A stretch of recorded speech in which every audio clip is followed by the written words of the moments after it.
Hi, I'm Sierra Morris and this is Checkin' the Chicks. In this video, I'll talk about 5 first-time chicken owner mistakes to avoid. Owning backyard chickens changed my life and improved my quality of life. As an adult, I've lived with food insecurity for decades, and now finally with backyard chickens, I know that I have a safe, ethical, and chemical-free resource of protein for my family. Even after researching intently for a whole year prior to bringing home my first flock, there was still so much I had to learn as I worked and grew as a new homesteader alongside my flock. Here are some simple first-time chicken owner mistakes to avoid when bringing home your first chicks or chickens. The first, the biggest, and unfortunately a fairly common mistake is not knowing the zoning laws in your area. While many areas are now receptive to people wanting to own backyard chickens, many still do not allow people to own roosters. There are different regulations that are going to vary from state to state and even neighborhood to neighborhood. Especially if you live near or close to city limits, know the regulations that apply to your area prior to bringing home your first chickens. There are few things more devastating than investing all of the time and preparation and infrastructure and preparing a space for your chickens, getting attached to them only to find out that you legally can't have them in your area. Find out and know the regulations that are relevant to you prior to bringing home your first chickens. The second and very common mistake is not selecting the right breed of chicken for you. Oftentimes, first-time chicken owners will just select chickens based on their feather color and pattern. They don't realize that every single breed of chicken, very similar to dog breeds, have been selectively bred for a specific purpose.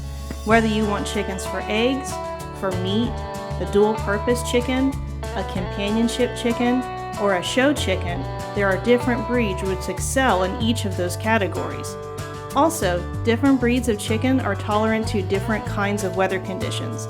It's important to pick a breed of chicken aligned with your chosen purpose, but also a chicken that's going to thrive in the weather conditions that are common in your area. The third common mistake is overcrowding your flock.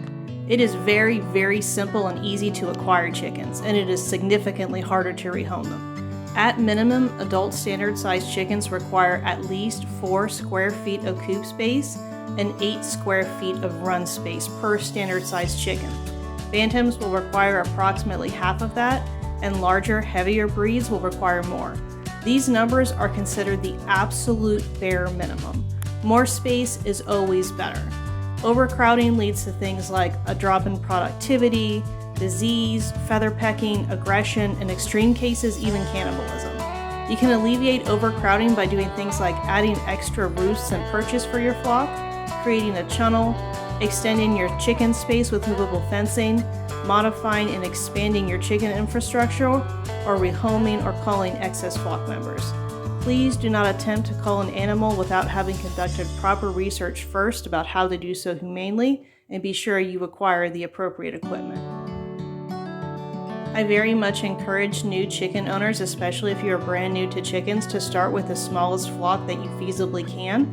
Start with a small amount of chickens to be sure that you can sustain their care and maintenance and feed needs, and that you actually enjoy keeping them prior to coming home with a large flock. The fourth common mistake is not supplying your chickens with appropriate nutrition.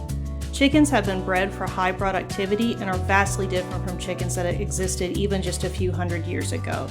The average chicken a few hundred years ago could be expected to lay around 100 or so eggs, barely more than that, and many dual-purpose breeds can lay 300 eggs or more per year. Through intentional breeding, we have heightened aspects of chickens which has increased their nutritional needs.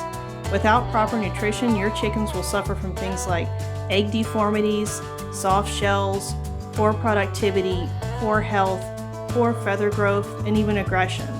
I am careful to only offer snacks and treats or kitchen scraps to my flock 3 times a week, so I'm certain not to create a nutritional imbalance. I always offer treats and scraps in addition to a complete layer feed. I also provide grit and calcium supplement in a free choice dispenser. I have always fed my flock with this combination approach of kitchen scraps and a complete layer feed, never just one or the other. Things like scratch grain, while a fun treat for your flock, is not a complete layer food. Corn is also a treat, not a complete layer diet. Don't be afraid to experiment with different brands and textures of layer feed when finding one that helps your flock flourish. You can also ferment your layer feed to save money and double the volume as well as the nutritional availability to your flock. If you're fermenting your layer feed for the first time, do so in a small test batch first to ensure that it ferments well. Your chickens, your backyard chickens, unlike their wild ancestors, are domesticated livestock animals and they do require a complete layer feed in order to survive. While fresh forage and pasture can absolutely make up a portion of their diet, you still have to provide food for your chickens. Your backyard chickens cannot survive on forage alone. They need a complete layer feed in order to thrive and do their job for you effectively. The fifth common mistake is introducing new flock members too quickly. Eventually, you'll likely want to expand your flock.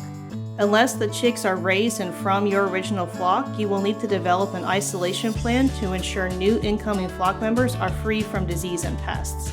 Additionally, you'll need to acclimate new flock members to the existing flock prior to introducing them.